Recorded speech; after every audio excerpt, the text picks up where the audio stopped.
पंखुड़ी और अयन की shower romance hot. अब आगे।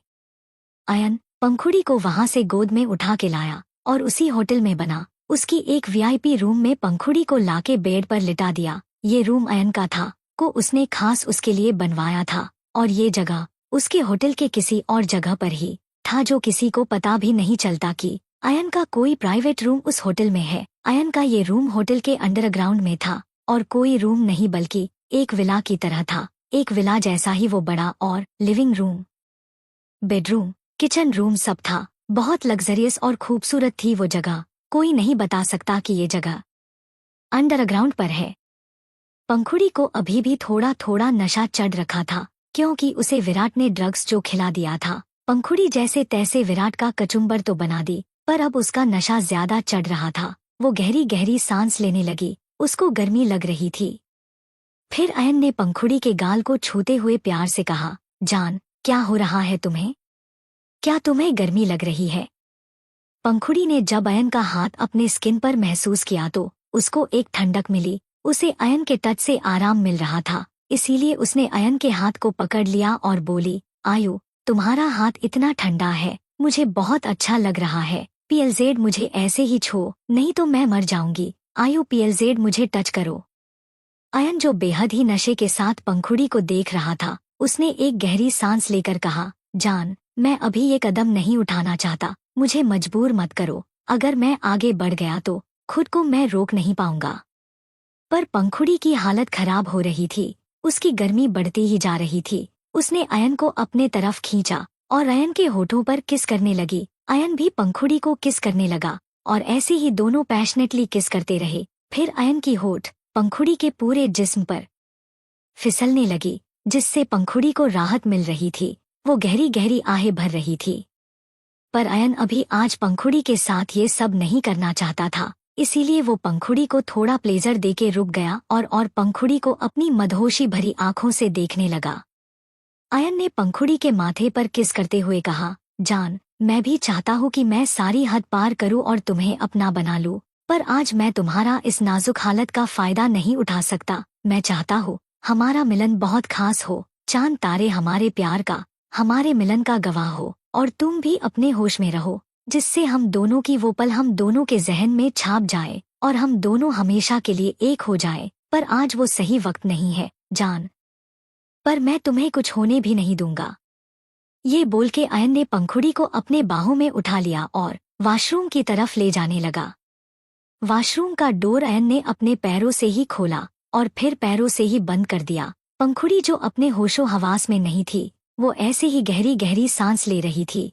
फिर अयन ने पंखुड़ी को नीचे उतारा और फिर पंखुड़ी के कांपते हुए होठों को देखने लगा। ये देख अयन ने पंखुड़ी के होठों अपने उंगली से सहलाया और फिर पंखुड़ी को पैशनेटली किस करने लगा। और ऐसे ही किस करते करते अयन ने पंखुड़ी को पीछे की तरफ ले जाने लगा और पंखुड़ी को वॉल से सटा दिया। पंखुड़ी भी अयन का पूरा साथ दे रही थी। अयन ने पंखुड़ी के दोनों हाथ अपने एक हाथ में ही जकड़ लिया और पंखुड़ी के सर के ऊपर कर पंखुड़ी को किस करने लगा। उनकी किस इतनी हॉट थी कि दोनों गहरी गहरी आहें भरने लगे। फिर अयन ने एक हाथ से शावर ऑन कर दिया और शावर का ठंडा ठंडा पानी दोनों के ऊपर गिरने लगे। माहौल बहुत ही इंटेंस हो गया था, दोनों एक दूसरे में खोने लगे। शावर का ठंडा पानी पंखुड़ी को राहत दे रही थी, उसे अब थोड़ा थोड़ा होश आने लगा था। फिर अयन ने पंखुड़ी के कपड़े एक ही झटके में खोल दिए और पंखुड़ी का गाउन वही फ्लोर पर सरक गया। अब पंखुड़ी सिर्फ इनरवियर में खड़ी थी। अयन ने पंखुड़ी के बी को भी खोल दिया और अब अयन के सामने पंखुड़ी के उभारे पहली बार के लिए सामने आई थी। अयन ने अपनी आंखों में मदहोशी लिए पंखुड़ी के उभारों को देखता रहा और फिर धीरे से अपनी आंखें बंद करते हुए एक उभार को अपने मुंह में भर लिया, जिससे पंखुड़ी और अयन दोनों को एक अलग ही झंझनाहट महसूस हुई। दोनों का ये सब पहली बार था, तो दोनों को ये एहसास काफी अच्छा लग रहा था। फिर ऐसे ही अयन पंखुड़ी के एक उभार को किस लीक करने लगा और अपने एक हाथ से दूसरे उभार को प्रेस करने लगा। पंखुड़ी के रोंगटे खड़े हो गए। वो अयन को रोकना नहीं चाहती थी, वो बस इस पल में खो जाना चाहती थी।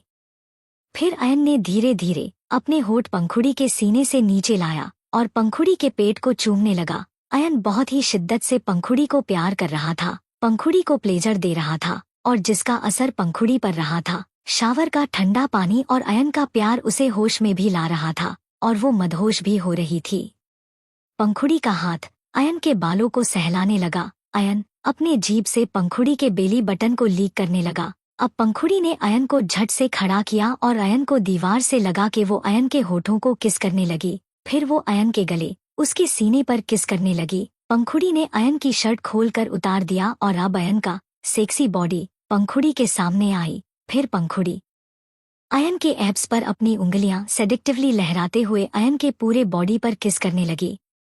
पंखुड़ी अब और नीचे जा पाती, तभी अयन ने उसे रोक लिया और पंखुड़ी को खड़ा करते हुए पंखुड़ी के जिस्म पर बॉडी वॉश लगा दिया और अयन अब पंखुड़ी को नहलाने लगा। पंखुड़ी जो अब बिल्कुल होश में आ चुकी थी, वो अब शर्माने लगी कि वो अयन के सामने बिल्कुल बिना कपड़ों के खड़ी थी। उसे बहुत शर्म आ रही थी। उसका नशा जो अभी अभी उतरा ही था, इसीलिए उसको थोड़ा चक्कर भी आ रहा था, पर वो पहले से बेटर हो चुकी थी। अयन समझ गया कि पंखुड़ी से ड्रग्स का नशा कम हो गया है, तो उसने राहत की सांस ली। नहीं तो उसे बहुत प्रॉब्लम हो रही थी खुद को कंट्रोल करना। वो नहीं तो आज ही हद पार कर जाता, पर वो हालांकि ये करने वाला नहीं था। अयन ने अब पंखुड़ी को अच्छे से नहलाया और पंखुड़ी को फिर एक टॉवल से लपेट के फिर बेडरूम में ले आया। पंखुड़ी बिल्कुल एक छोटी बच्ची की तरह बिना कुछ सवाल किए अयन को सब करने दे रही थी। अयन ने पंखुड़ी को बेड पर बिठाया और फिक्र करते हुए पूछा, अब तुम बेटर फील कर रही हो? पंखुड़ी ने हाँ में सर हिलाया और अयन को इमोशनल होते हुए देखने लगी। अगर आज अयन वक्त पर नहीं आता तो उसके साथ क्या होता, ये सोच सोच के ही पंखुड़ी की जान अटक रही थी। हालांकि उसने विराट को मार मार के कचुम्बर बना दिया, पर उसके बाद जो पंखुड़ी को ड्रग्स का नशा हुआ, उससे वो कैसे बचाती? वहीं अयन उसे फिक्र से देख रहा था और पंखुड़ी के आंखों से लबालब आंसू निकलने लगे। पंखुड़ी को रोता देख अयन के दिल में दर्द हुआ और वो पंखुड़ी का चेहरा अपने हाथों में भर के पूछा, क्या हुआ जान, तुम रो क्यों रही हो? पंखुड़ी को और रोना आया। अयन की प्यार भरी आवाज सुन उसने सुबकते हुए कहा, आयु, अगर आज तुम वक्त रहते मेरे पास नहीं आते तो मेरा क्या होता?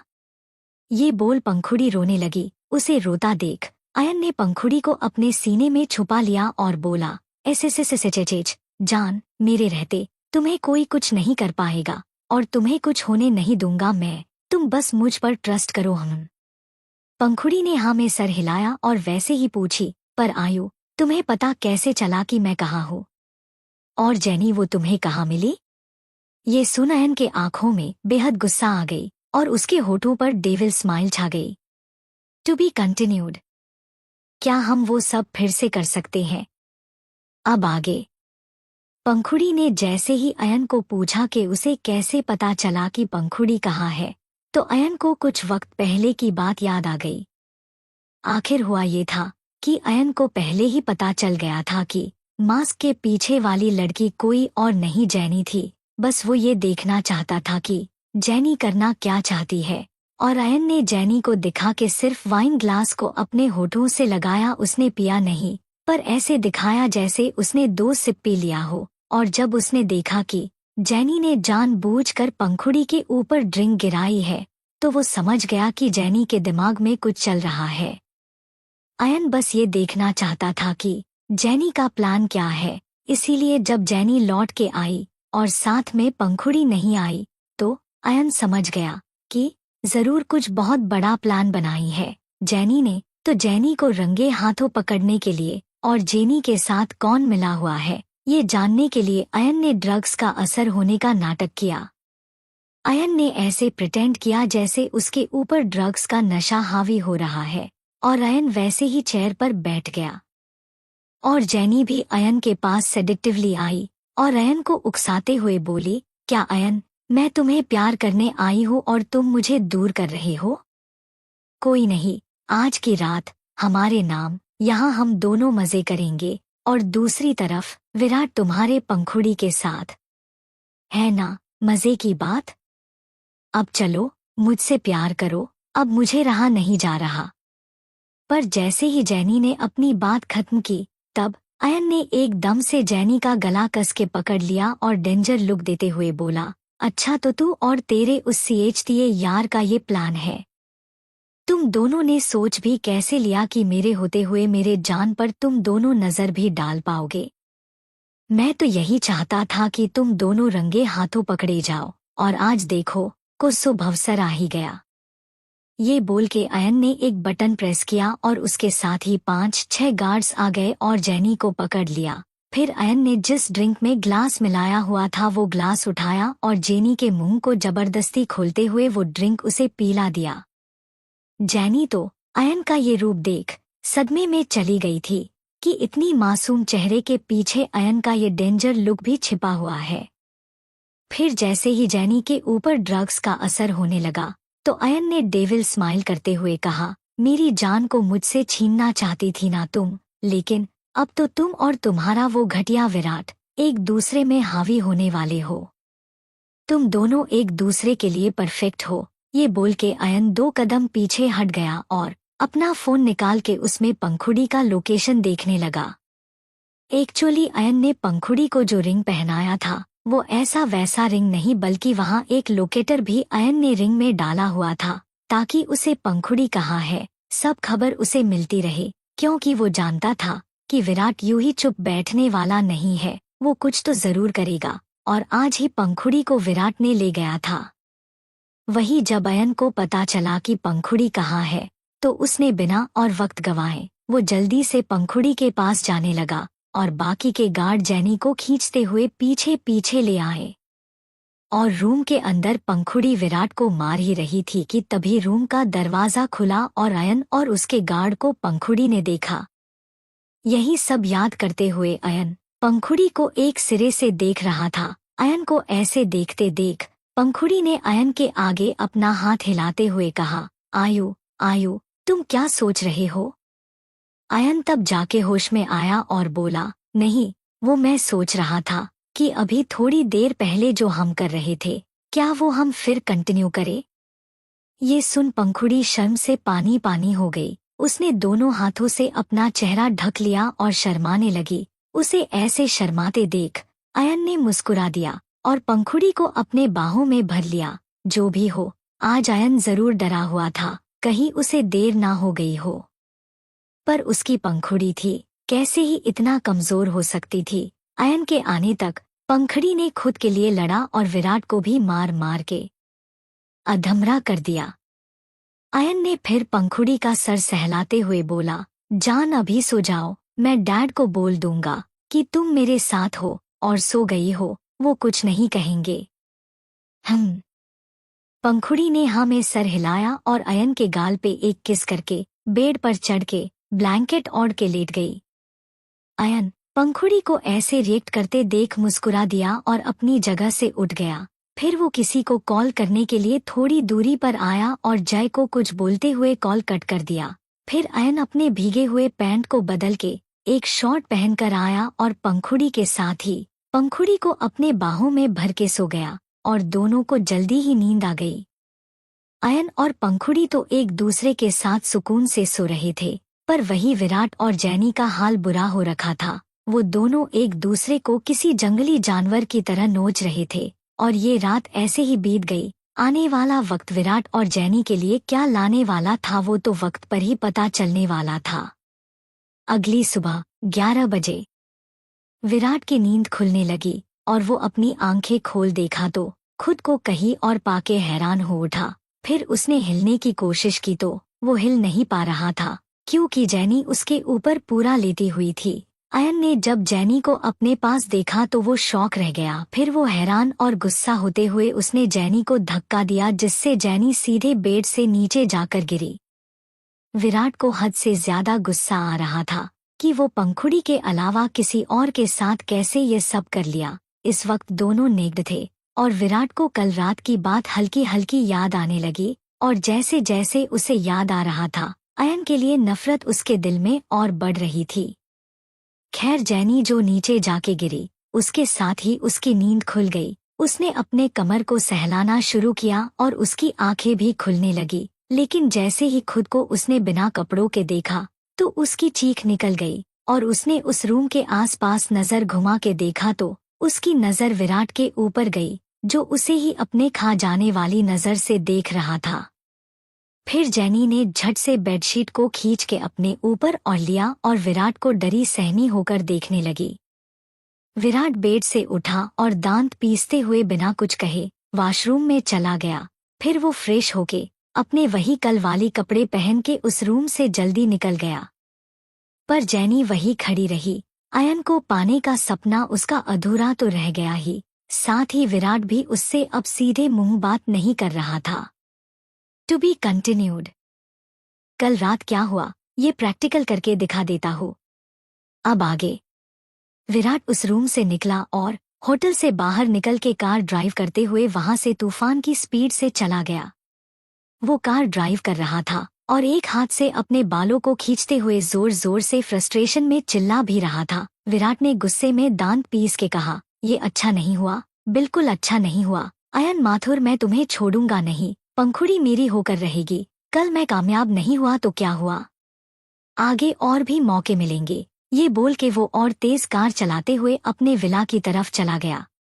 वही जेनी अपने फटे हुए कपड़े को पहनने की कोशिश कर रही थी, क्योंकि कल रात विराट ने उसके कपड़ों का जनाजा निकाल दिया था। अब जेनी वो कपड़े पहने तो पहने कैसे, यही सोच सोच के वो दांत पीस रही थी और उसे डर भी लग रहा था कि अयन इसके बाद उसके साथ क्या करने वाला है।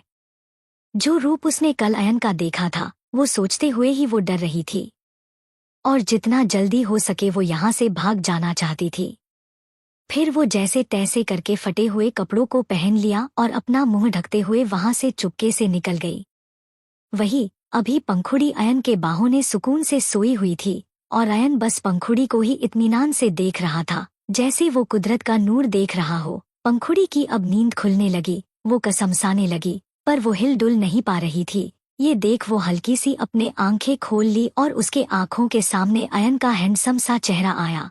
फिर अयन को देखते ही पंखुड़ी के होठों पर एक मुस्कान आ गई और वो नींद में ही बड़बड़ाते हुए बोली, उम्मा, आयु तुम्हारा चेहरा मुझे अभी भी दिखाई दे रहा है। क्या हो गया है, मुझे जहाँ जाती हो तुम्हारा चेहरा ही नजर आता है।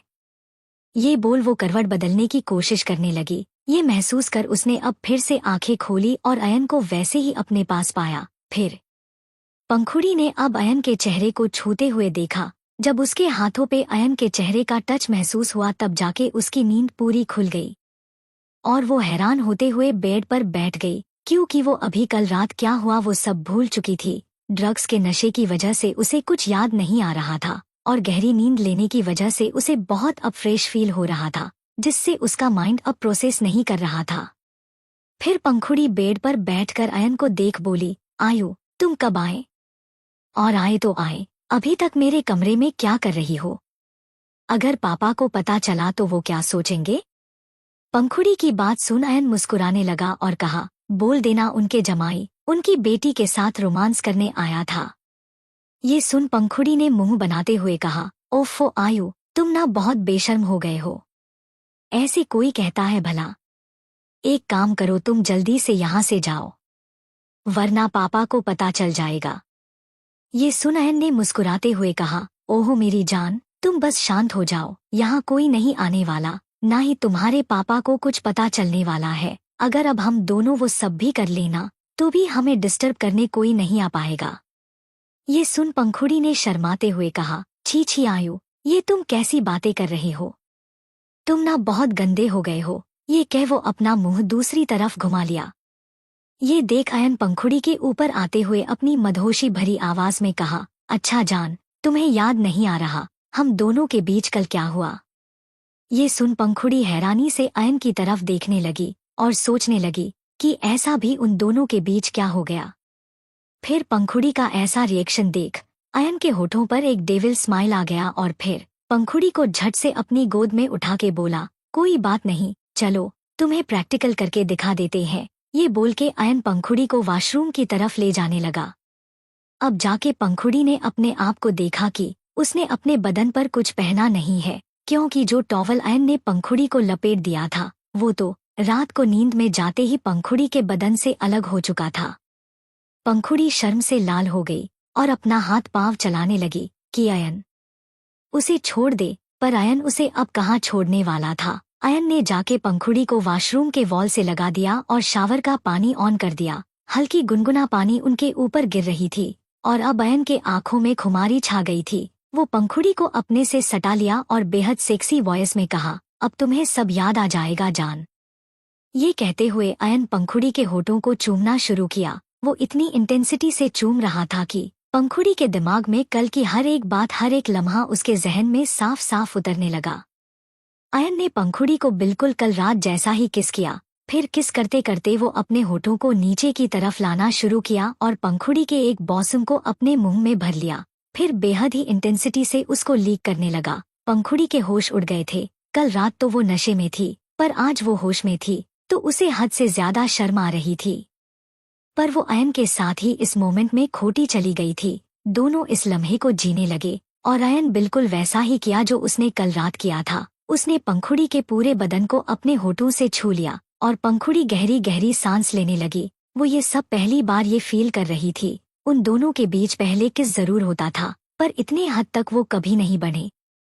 पर आज जो हो रहा था ये कुछ और ही जादू सा कर दिया था दोनों के ऊपर। दोनों और एक कदम आगे बढ़ने ही वाले थे कि अयन बीच ने रुक गया और गहरी सांस लेते हुए पंखुड़ी को देखने लगा। फिर पंखुड़ी के गले को चूमते हुए अयन ने कहा, जान अब तुम्हें याद आ गया होगा ना। तब जाके पंखुड़ी होश में आई और उसने शर्मा के अपनी आंखें नीची कर ली और खुद को अयन के सीने में छुपा लिया। उसे कुछ ना बोलते देख अयन मुस्कुराया और कहा, अरे जान शर्माओ मत, ये सब तो हमारे बीच एक दिन होना ही है। अच्छा हुआ हमने कल रात हाफ ईयरली का एग्जाम दे दिया और अब बस हमें एनुअल एग्जाम देना है ना। अयन के मुंह से ये बातें सुन पंखुड़ी के होश उड़ रहे थे। फिर पंखुड़ी ने अपनी दबी हुई आवाज में कहा, आई बस करो, मुझे बहुत शर्म आ रही है। PLZ मुझे कुछ पहनने के लिए दे दो। ये सुन अयन मुस्कुराया और फिर पंखुड़ी को एक बाथरोब पहना दिया और फिर पंखुड़ी को फिर से गोद में लिए रूम के अंदर आ गया। पंखुड़ी के गाल पूरा लाल हो रखा था। वो इतनी ज्यादा ब्लश कर रही थी कि उसके दोनों गाल टमाटर की तरह लाल हो गई थी। अयन ने पंखुड़ी को बेड पर बिठाया और फिर पंखुड़ी के लिए कपड़े उसने कल ही मंगवा लिए थे तो उसने अपने हाथों से ही पंखुड़ी को कपड़े पहनाने लगा। पंखुड़ी को और शर्म आ रही थी। वो बस चुपचाप अयन जो कर रहा था वो करने दे रही थी। फिर अयन ने पंखुड़ी को मिरर के सामने बिठाया और पंखुड़ी के गीले बालों को हेयर ड्रायर से सुखाने लगा। अयन पंखुड़ी को ऐसे ट्रीट कर रहा था जैसे वो कोई कांच की गुड़िया हो। पंखुड़ी के आंखों से आंसू बह गए। उसने पिछले जन्म में उस ठरकी विराट के लिए इतने प्यार करने वाला इंसान को जो छोड़ दिया था। पर वो साथ ही मुस्कुरा भी रही थी कि भगवान ने उसे एक मौका दिया और अपने गलतियों को सुधारने का मौका दिया। इसीलिए वो मन ही मन भगवान जी को थैंक यू कहा और मिरर से ही अयन को देखने लगी। अयन ने पंखुड़ी का बाल सुखाया, फिर कॉम करते हुए पंखुड़ी के बालों को खुला छोड़ के साइड में एक क्लिप लगा दिया। उसके बाद अयन पंखुड़ी के सामने आया। पंखुड़ी के चेहरे पर मॉइस्चराइजर लगाना चाहा पर पंखुड़ी के आंखों के कोने हल्की गीली थी। ये देख वो परेशान हो गया और पंखुड़ी का चेहरा थाम के फिक्र करते हुए पूछा, क्या हुआ जान, तुम रो क्यों रही हो? पंखुड़ी ने मुस्कुराते हुए अयन के हाथ के ऊपर अपना हाथ रखा और बोली, कुछ नहीं, मैं बस भगवान जी से थैंक यू बोल रही थी कि उन्होंने तुम्हें मेरे नसीब में जो लिखा। ये सुन अयन ने पंखुड़ी के आंखों में देखा और बारी बारी करके पंखुड़ी के दोनों आंखों के पलकों को चूम लिया। फिर वो पंखुड़ी को अपने सीने में छुपा लिया। To be continued. पंखुड़ी का सपना। अब आगे। अयन ने पंखुड़ी को अपने सीने में छुपा रखा था, तभी अब जाके पंखुड़ी उस पूरे रूम को देखने लगी। पंखुड़ी ने तो ध्यान ही नहीं दिया कि अभी वो कहाँ है। फिर उसने अयन के सीने से अलग होके अयन से पूछी, आयु, हम अब कहाँ है? और ये आज धूप क्यों नहीं आ रहा? और यहाँ कोई खिड़की बालकनी क्यों नहीं है? ये सुन अयन ने पंखुड़ी के बात पर मुस्कुराया और पंखुड़ी का चेहरा अपने तरफ घुमा के कहा, क्योंकि हम अभी अंडरग्राउंड में है, जमीन के नीचे। ये सुन पंखुड़ी के होश उड़ गए। उसने हैरानी से अपनी आंखें बड़ी बड़ी किए अयन को देखी और बोली, आयु, तुम ये क्या बोल रहे हो?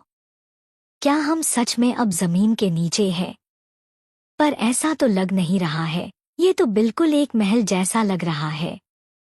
ये बोलते हुए पंखुड़ी ने पूरे बेडरूम को ध्यान से देखने लगी। वो बेडरूम तो पंखुड़ी के विला से भी ज्यादा लग्जरियस लग रहा था। फिर पंखुड़ी में एक भौहें उठा के अयन की तरफ देखी और बोली, आयु, तुमने मुझसे और क्या क्या छुपाया है, बताओ। अयन ने पंखुड़ी को अपने बाहों में भर के बोला, अरे बाबा, ऐसा कुछ नहीं छुपाया, पर वक्त ही ऐसा नहीं आया कि मैं तुम्हें सब सच बताऊं। तो हमारे पास पूरी जिंदगी है, तुम आराम से पूछती रहना। फिलहाल के लिए अभी चलो, तुम्हें घर भी ड्रॉप करना है ना, पापा वेट कर रहे होंगे। ये बोल अयन ने पंखुड़ी को उस रूम में ही रहे एक सोफे पर बिठाया और कहा, लेकिन जाने से पहले अपना पेट पूजा कर लो, मैं नहीं चाहता मेरी जान ऐसे भूखे रहे। ये बोल उसने एक रिमोट कंट्रोल से कुछ बटन दबाए और कुछ देर बाद ही उस रूम के दरवाजे पर एक नोक हुई। फिर अयन ने दरवाज़ा खोला और वो अपने हाथ में खाना लेकर आया। वैसे भी ब्रेकफास्ट का निकल चुका था, तो अयन ने सीधा लंच ही मंगवा लिया और अयन ने टेबल पर रख एक ही प्लेट में खाना सर्व करने लगा। पंखुड़ी तो बस हैरान और परेशान होकर अयन का हर एक हरकत देख रही थी। अब तो उसे बिल्कुल यकीन हो गया था कि अयन जैसा दिखता है उतना मासूम है नहीं, पर पंखुड़ी अयन पर डाउट भी करना नहीं चाहती थी। वो जानती थी अयन उसे कभी धोखा नहीं देगा, उसे कभी चोट नहीं पहुंचाएगा। फिर अयन ने पंखुड़ी को प्यार से खिलाना शुरू किया और खुद भी खाने लगा। ऐसे ही करके दोनों का खाना खत्म हो गया और फिर अयन खुद भी रेडी होके आया और पंखुड़ी को लेके बाहर की तरफ आया। उस रूम के बाहर ही लिफ्ट लगी हुई थी जो ऊपर की तरफ जाती थी। अयन पंखुड़ी को लेके लिफ्ट के अंदर गया और एक बटन प्रेस कर दिया। फिर लिफ्ट ऊपर जाने लगी। कुछ 5 मिनट बाद वो दोनों ऊपर पहुंचे और अयन पंखुड़ी का हाथ थामे लिफ्ट से निकल आया। वो लिफ्ट ऐसी जगह थी जो कोई बाहर के लोगों को भनक भी नहीं लगती थी कि ऐसा भी कोई लिफ्ट है जो सीधे जमीन के नीचे तक जाती है। फिर अयन पंखुड़ी को लेके उस सीक्रेट जगह से बाहर आया और वहां से निकाल अयन और पंखुड़ी अयन के ऑफिस के अंदर सीधे पहुंच गए। फिर अयन ने पंखुड़ी को उसकी चेयर पर बिठाया और पंखुड़ी का हैरान एक्सप्रेशन देखने लगा। फिर अयन ने पंखुड़ी से पूछा, जान बताओ, तुम क्या पूछना चाहती हो? ये सुन पंखुड़ी झेप गई। उसके मन में सवाल तो उठ रहे थे कि अयन ये सब कैसे किया, पर वो अभी पूछना नहीं चाहती थी। फिर पंखुड़ी ने अपनी बात बदलते हुए कहा, वो मुझे ये जानना था कि विराट ने आखिर किसके साथ मिलकर कल वो सब क्या था? क्या उन लोगों को पुलिस पकड़ के ले गई? अयन ने एक गहरी सांस ली और कहा, विराट जैनी के साथ मिलकर प्लान बनाया था। विराट तुम्हें और जैनी मुझे ड्रग्स देना चाहते थे, पर इन वक्त पर मुझे भनक लग गई और उनकी चाल में वो दोनों ही फंस गए। तुम उन दोनों की चिंता मत लो, मैं उन दोनों को अपने तरीके से संभाल लूंगा। तुम बस अपने सिंगिंग रिहर्सल पर ध्यान दो। ये सुन पंखुड़ी फिर से हैरान हुई और पूछी, सिंगिंग रिहर्सल? पर मेरा कोई कंपटीशन नहीं है आयु, फिर मैं रिहर्सल क्यों करूं? ये सुन अयन ने उसके डेस्क के ड्रायर से एक फॉर्म निकाला और पंखुड़ी के सामने रखते हुए कहा, तुम्हें मैं तुम्हारे सपनों को जीते हुए देखना चाहता हूँ, इसीलिए तुम इस कंपटीशन में पार्ट ले रही हो, समझी? ये बोलकर अयन ने अपनी इंडेक्स फिंगर से पंखुड़ी के माथे पर टैप कर दिया। ये देख पंखुड़ी फिर से शॉक हुई कि अयन ने ये सब कब प्लान किया, और पंखुड़ी को अच्छा भी लगा कि अयन उसे उसके सपनों को साकार करने में सपोर्ट कर रहा है, ना कि पंखुड़ी को पीछे खींच रहा है। पंखुड़ी ने उस फॉर्म को उठाया और ध्यान से पढ़ने लगी। ये स्टेट वाइज होने वाली एक कंपटीशन थी और वहां जाने माने फेमस सिंगर आने वाले थे, और सबसे जरूरी बात, पंखुड़ी की फेवरेट सिंगर श्रेया घोषाल वहां जज बनकर आने वाली थी। ये देख पंखुड़ी और एक्साइटेड हो गई। पंखुड़ी श्रेया घोषाल की बहुत बड़ी वाली फैन थी और वो अब अपने आँखों के सामने श्रेया घोषाल को देखने वाली थी। वो एक्साइटमेंट में ही अयन का हाथ पकड़ लिया और खुशी से चिल्लाते हुए बोली, ओह गॉड आयु, तुम्हें पता नहीं है आज तुमने मुझे क्या दिया है। मैं बहुत खुश हूँ, थैंक यू सो मच मुझे ये मौका देने के लिए। मैं जरूर अच्छे रियाज करूंगी और ये कंपटीशन जीतूंगी। ये सुन अयन खुश हो गया और फिर वो बोला, और जान तुम्हें पता है ये कंपटीशन जो भी जीतेगा उसे श्रेया घोषाल के साथ एक मूवी में गाना गाने का मौका मिलेगा। ये सुनते ही पंखुड़ी के होश फिर से उड़ गए। ये तो उसके लिए एक सपने जैसा था, और अपने आइडल के साथ अगर एक साथ गाना गाए तो इससे बड़ी बात और क्या हो सकती थी। इसीलिए पंखुड़ी ने ठान लिया कि उसे ये कंपटीशन जितनी ही है। अयन ने फिर कहा, ये फॉर्म मैं तुम्हें कल ही देने वाला था, पर पता ही है तुम्हें कल क्या कुछ हो गया। ये सुन पंखुड़ी ने हाँ में सर हिला दिया, और तभी उसका फोन रिंग होने लगा। ये देख पंखुड़ी अपना फोन चेक किया तो उसके पापा उसे कॉल कर रहे थे।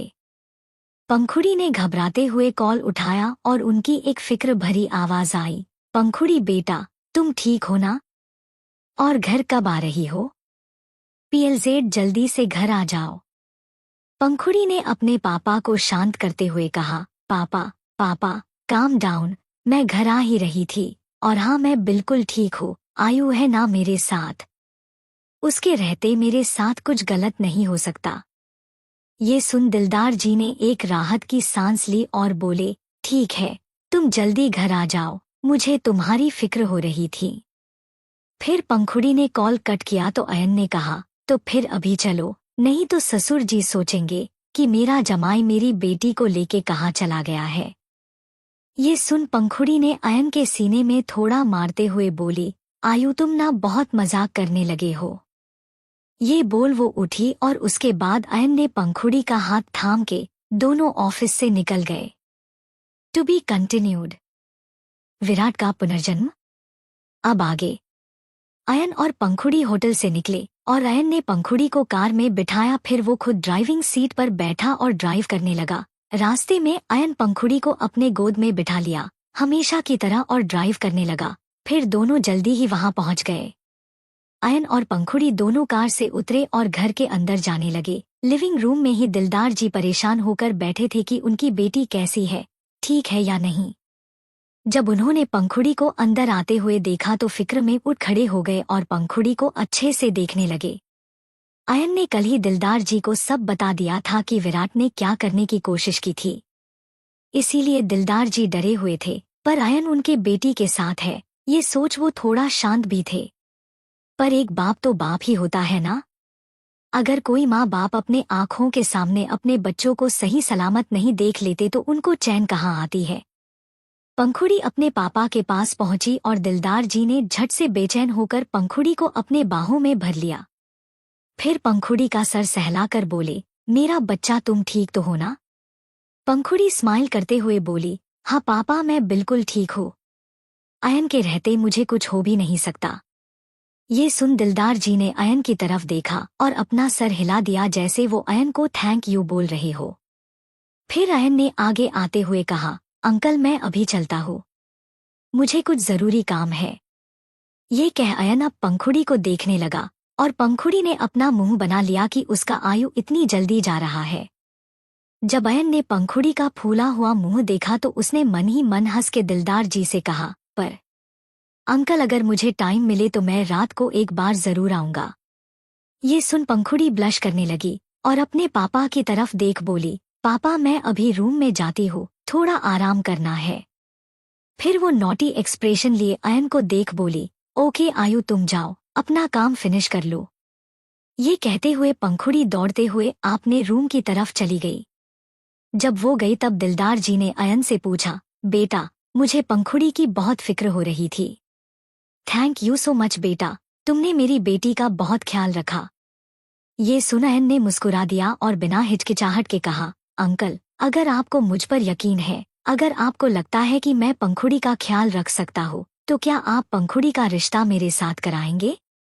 ये सुन दिलदार जी अयन को देखते रह गए और वो थोड़ा हंसते हुए बोले, बेटा तुम दोनों का रिश्ता मैंने पहले ही तय कर दी थी, पर अब तुम दोनों की उम्र ही क्या है, तुम भी थोड़े और मैच्योर हो जाओ, कुछ 4-5 साल बाद तुम दोनों की शादी करा दूंगा। हम दिलदार जी की बात सुन अयन ने फिर कहा, पर अंकल मैं तो इसी 3 महीने के अंदर पंखुड़ी से शादी करना चाहता हूँ, मैं उससे बहुत प्यार करता हूँ, आप फिक्र मत कीजिए, हमारी शादी के बाद भी मैं उसे उसके सपनों को पूरा करने में पूरी हेल्प करूंगा, मैं उसको पूरा सपोर्ट करूंगा।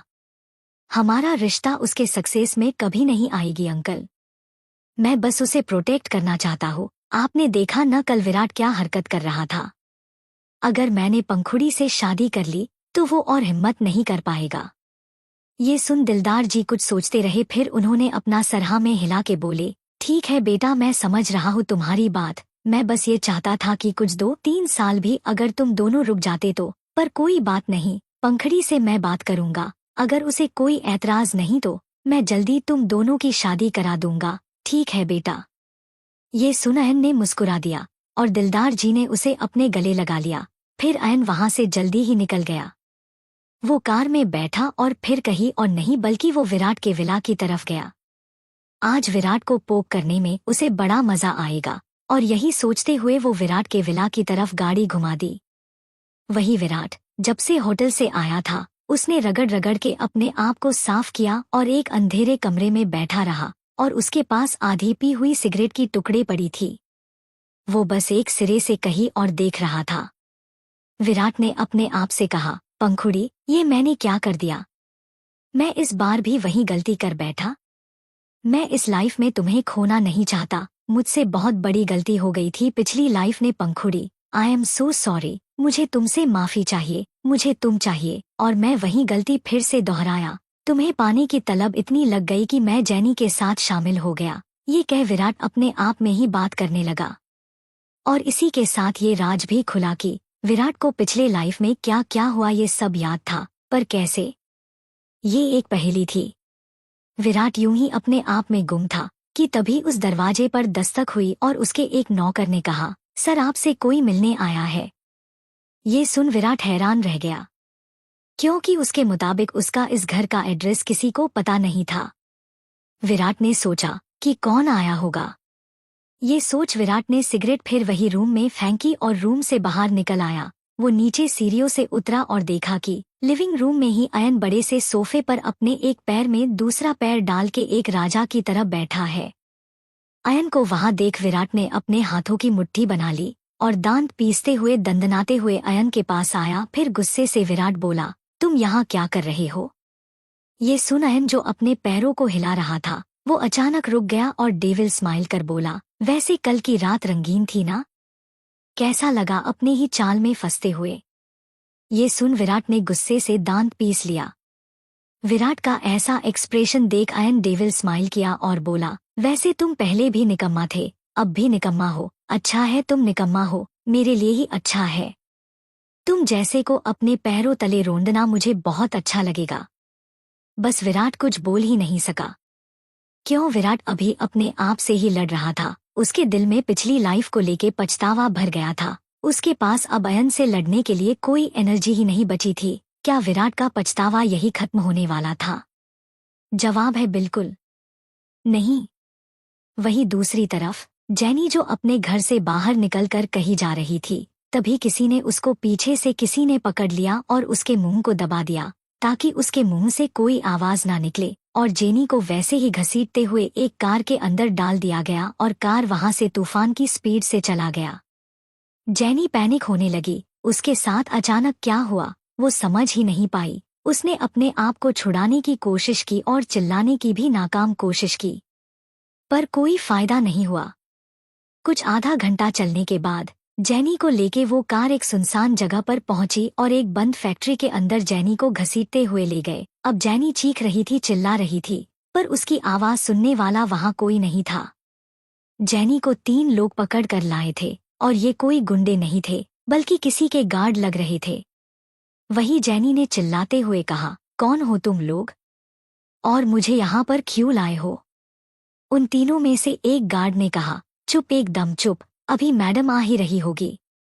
ये बोल के एक गार्ड ने जेनी को चुप करा दिया और एक चेयर से बांध कर बिठा दिया। जेनी पूरा कोशिश कर रही थी अपने आप को छुड़ाने की, पर हर बार उसे नाकामयाबी ही मिली। तभी वहां पर किसी के कदमों की आवाज सुनाई दी और अंधेरे को चिरते हुए वहां एक बहुत ही खूबसूरत लड़की आई जो अभी मासूम बिल्कुल नहीं लग रही थी। उसने अभी इस वक्त पूरा ब्लैक जीन्स और एक ब्लैक जैकेट पहन रखा था और पैरों में ब्लैक कलर की बूट। उसके बाल खुले हुए थे और अभी उस लड़की में से एक अलग ही वाइब आ रही थी। जेनी ने अपना सर उठा के देखा और जिसका चेहरा उसके सामने आया वो देख वो हैरान रह गई और उसके मुंह से सिर्फ एक नाम निकला, पंखुड़ी। और हाँ, ये कोई और नहीं पंखुड़ी ही थी और वो डेविल स्माइल किए जेनी को ही देखने लगी। To be continued. पंखुड़ी का डेविल लुक। अब आगे। पंखुड़ी जेनी को डेविल स्माइल किए देखने लगी। वो अभी मासूम या सबके सामने रहने वाली पंखुड़ी बिल्कुल नहीं लग रही थी। ये तो कोई डेविल क्वीन की तरह लग रही। पंखुड़ी का ऑरा ऐसा डोमिनेटिंग था कि जेनी पंखुड़ी को देखते ही डरने लगी। फिर जेनी ने पंखुड़ी से डरते हुए पूछा, पंखुड़ी तुम यहाँ क्या कर रही हो और मुझे यहाँ क्यों लाया गया है? पंखुड़ी धीरे धीरे कदमों से जेनी के और करीब आया और डेविल स्माइल करते हुए जेनी के चेहरे पर अपनी उंगली घुमाते हुए बोली, वो मैं देखने आई थी कि जेनी की कितनी चर्बी चढ़ गई है। जो मेरे अयन को तुमने हाथ लगाने की कोशिश की, उसे छूने की कोशिश की, तो मैं शांत कैसे रह सकती हूँ? पंखुड़ी की बात सुन जेनी बैठी बैठी कांपने लगी और डर से अपना थूक निगलते हुए बोली, देखो पंखुड़ी, हाँ मैं मानती हूँ मेरी गलती है। मैं अयन को गलत नजरिए से देखा, पर वैसा कुछ हुआ तो नहीं ना? अयन बिल्कुल ठीक है और मैं तो कल विराट के साथ थी। अयन को मैंने कुछ नहीं किया। पीएलजेड मुझे जाने दो। ये सुन पंखुड़ी ने अपने कमर से एक चाकू निकाला और जेनी के चेहरे पर घुमाते हुए बोली, ऐसे कैसे जाने दूं तुम्हें? तुम्हारा और मेरा हिसाब बहुत पुराना है जो तुम्हें चुकाना है। ऐसे ही मैं तुम्हें कैसे जाने दूं? फिलहाल के लिए मैं तुम्हारे साथ कुछ ज्यादा नहीं करूंगी, पर हाँ तुमने मेरे अयन को जिस उंगली और हाथ से छुआ था, वो हाथ में जरूर तुमसे अलग कर दूंगी। ये सुन जेनी हैरान रह डर ने उसको पूरी तरह जकड़ लिया। जेनी रोते हुए बोली, पीएलजेड पंखुड़ी मुझे जाने दो, मैं अब कभी भी तुम्हें परेशान नहीं करूंगी। मैं तुम्हारे जिंदगी से बहुत दूर चली जाऊंगी, विराट को भी छोड़ दूंगी। वैसे भी विराट और मेरा अब कोई रिश्ता नहीं है, तो पीएलजेड मुझे जाने दो। जेनी जोर जोर से रोने लगी। जेनी का रोना सुन पंखुड़ी जोर जोर से डेविल की तरह हंसने लगी और वो बोली, ना ना ना जेनी डार्लिंग, तुम अपना हिसाब चुकता करे बिना नहीं जा सकती। बोलो किस हाथ से तुमने अयन को छुआ था? जेनी की बोलती बंद हो गई। वो बस डरते हुए कांपने लगी और नीचे देखने लगी। फिर पंखुड़ी ने चिल्लाते हुए पूछा, बोलो, नहीं तो अपने दोनों हाथ गंवाने के लिए रेडी हो जाओ। ये बोल के पंखुड़ी ने अपने आदमियों को इशारा किया तो एक आदमी उसके हाथ में एक तलवार लेकर आया और जेनी के करीब बढ़ने लगा। ये देख जेनी ने कहा, नहीं नहीं मैं बताती हूँ, रुक जाओ। ये बोल वो बेहिसाब रोते हुए बोली, बस मेरे राइट हैंड के 3 उंगलियां अयन से टच हुई थी, बाकी कुछ नहीं। मुझे जाने दो पंखुड़ी, जाने दो। ये सुनते ही पंखुड़ी ने उस आदमी इशारा किया और जेनी के राइट हैंड के 3 उंगलियों को काट के फेंक दिया। इसी के साथ जेनी की दर्द से भरी चीख वहां बंद फैक्ट्री में गूंज गई और उंगली को काटते ही कुछ खून के बूंदे पंखुड़ी के चेहरे पर गिरी। पंखुड़ी जेनी को नफरत से देखते हुए बोली, इस बार तो तुम्हें छोड़ रही हो, अगर अगली बार मेरे नजरों के सामने भी आई ना, तो तुम्हारा ये सर धड़ से अलग करने में मुझे ज्यादा वक्त नहीं लगेगा, और वैसे भी पुराना हिसाब अभी भी बाकी है। ये बोल पंखुड़ी ने अपने हाथ से उन खून के बूंदों को साफ किया और वहां से निकल गई। जेनी बस अपनी आंसू भरी आंखों से पंखुड़ी को दूर जाते हुए देखने लगी। उसे आज पंखुड़ी के रूप में साक्षात यमराज दिख रहे थे।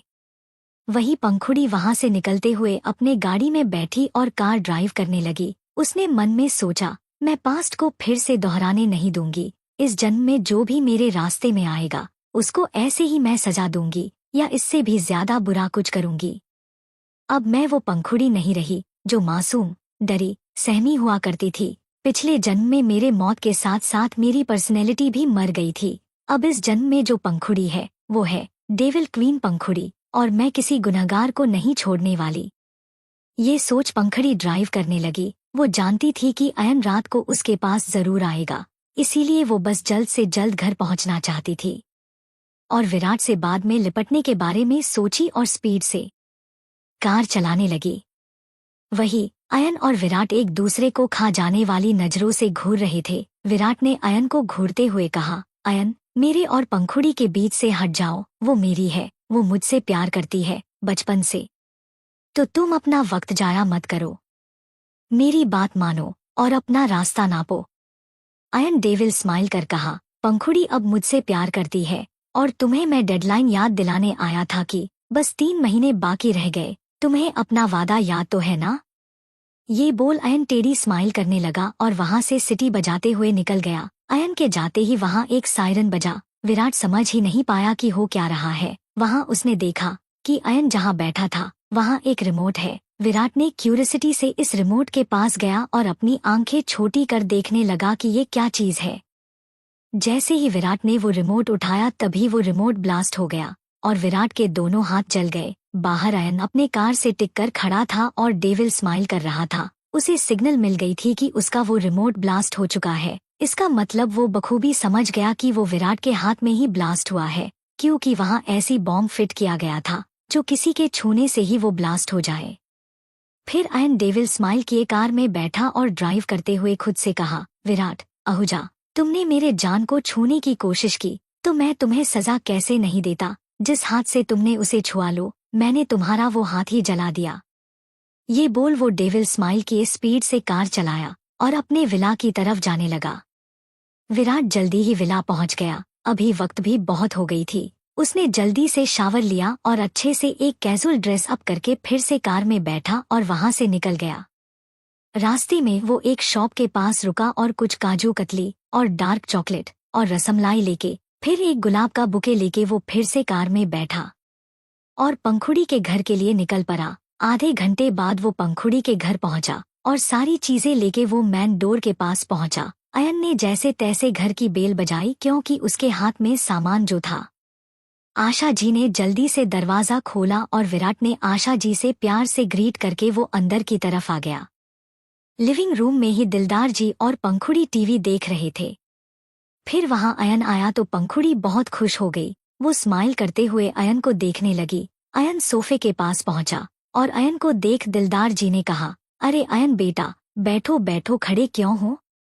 अयन मुस्कुराते हुए बैठा और फिर दिलदार जी के तरफ काजू कतली का डिब्बा आगे बढ़ा के बोला, अंकल ये आपके लिए, आपको काजू कतली बहुत पसंद है ना। दिलदार जी तो काजू कतली देखते ही खुश हो गए। सच में उनको काजू कतली बहुत पसंद थी। उन्होंने तुरंत अयन से डिब्बा लिया और ओपन करते हुए बोले, इसकी क्या जरूरत थी अयन बेटा, फॉर्मेलिटी करने की कोई जरूरत नहीं थी। ये बोल उन्होंने एक पीस उठा के खा ही लिया। सच में दिलदार जी काजू कतली देखते ही एकदम बच्चे बन जाते थे। उनका एक्सप्रेशन देख पंखुड़ी जोर जोर हंसने लगी। फिर अयन ने आशा जी को रसमलाई का डिब्बा देके बोली, आशा आंटी आपकी फेवरेट रसमलाई। ये सुन आशा जी ने भी तपाक से रसमलाई का डिब्बा ले लिया और अयन को थैंक यू बोली। और आशा जी को रसमलाई बहुत पसंद थी। रसमलाई का नाम सुनते ही उनके मुंह में पानी आने लगा। और लास्ट में अयन ने पंखुड़ी को उसका फेवरेट चॉकलेट और फूलों का बुके दिया, जिसे देख पंखुड़ी बहुत खुश हो गई और वो एक्साइटमेंट में अयन के गले लग गई। दिलदार जी जो वहां बैठे थे उन्होंने काजू कतली खाते हुए जानबूझकर अपना गला साफ कर लिया तो पंखुड़ी शर्माते हुए अयन से अलग हो गई। To be continued. Kitchen romance. अब आगे। पंखुड़ी और अयन एक दूसरे से अलग हो गए और तभी दिलदार जी बोले, आशा जाओ, बढ़िया सा हम सब के चाय लेकर आओ, काजू कतली के साथ खाने में मजा ही आ जाएगा। ये सुन आशा जी ने हाँ कहा और किचन की तरफ चली गई। पंखुड़ी भी वही सोफे पर बैठ गई और चॉकलेट का रैपर खोल के चॉकलेट खाने लगी। तभी अयन ने गला साफ कर कहा, अंकल मैं वो आपसे ये कहना चाहता था कि क्या हम एंगेजमेंट की डेट निकाल ले। ये सुन पंखुड़ी जो चॉकलेट खा रही थी उसका हाथ बीच में ही रुक गया और वो टुकुर टुकुर अयन को देखने लगी। फिर दिलदार जी ने पंखुड़ी को एक नजर देखा और पूछा, पंखुड़ी बेटा, क्या तुम्हें अभी अयन से एंगेजमेंट करने में कोई प्रॉब्लम है। अगर तुम अभी तैयार नहीं हो तो कोई बात नहीं, कोई तुम्हें फोर्स नहीं करेगा, बस अपनी मर्जी बताओ। ये सुन पंखुड़ी ने सोचा कि कहीं उसके पापा बात को टाल ना दे तो वो जल्दबाजी में बोली, नहीं नहीं पापा, मुझे कोई ऐतराज नहीं है, मैं रेडी हूँ। ये बोल वो शर्माते हुए नीचे देखने लगी। पंखुड़ी की बात सुन दिलदार जी मुस्कुराए और बोले, ठीक है, फिर अगर तुम दोनों राजी हो तो मुझे भी कोई ऐतराज नहीं है, मुझे बस तुम दोनों की खुशी से मतलब है। बेटा मैं कल ही हमारे पंडित जी से बात करता हूँ और तुम दोनों की कुंडलियां दिखा के एक शुभ मुहूर्त निकलवाता हूँ। ये सुन पंखुड़ी ने हाँ में सर हिला दिया और अयन भी मुस्कुराने लगा और अब उसकी नजर पंखुड़ी पर इंटेंस होने लगी क्योंकि पंखुड़ी अपने पूरे होठों पर फैलाकर चॉकलेट खाने लगी। ये देख अयन का गला सूखने लगा। वो अभी इसी वक्त पंखुड़ी के लिप्स से सारा चॉकलेट खा जाना चाहता था, पर वो अभी ऐसा कर नहीं सकता था। फिर कुछ ही देर में वहां आशा जी सबके लिए चाय लेकर आई और कॉफी टेबल पर रख दी, और आशा जी ने साथ ही प्लेट में अयन के लाए हुए काजू कतली और रसमलाई भी लेकर आई। अयन ने ये देख कहा, अंकल और आशा आंटी, ये सब तो मैं आप लोगों के लिए लाया था। ये सुन दिलदार जी ने कहा, बेटा हम कहाँ अकेले अकेले ये खा पाएंगे, इसीलिए हम सब मिलकर खाएंगे। लो चाय लो, नहीं तो ठंडी हो जाएगी। ये बोल वो अपना चाय का कप उठा लिया और आशा जी वही खड़ी थी तो पंखुड़ी बोली, आशा आंटी आप क्यों खड़ी है, बैठिए ना और चाय पीजिए।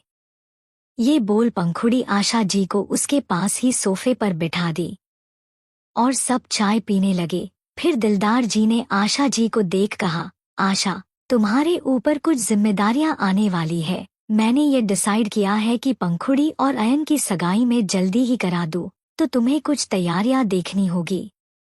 आज पंखुड़ी की माँ होती तो बहुत खुश होती। खैर वो अब नहीं है। पंखुड़ी तुम्हें अपनी माँ जैसी ही समझती है, तो उसे अगर कुछ समझ में ना आए तो तुम उसे समझा देना। दिलदार जी की आंखें हल्की सी नम होने लगी। उनको अपनी वाइफ की याद आ रही थी। फिर पंखुड़ी ने बात को बदलते हुए कहा, आशा आंटी चलिए आज ना आप एक अच्छी सी डिनर बनाइए इस खुशी में। ये बोल वो आशा जी को हक कर लिया।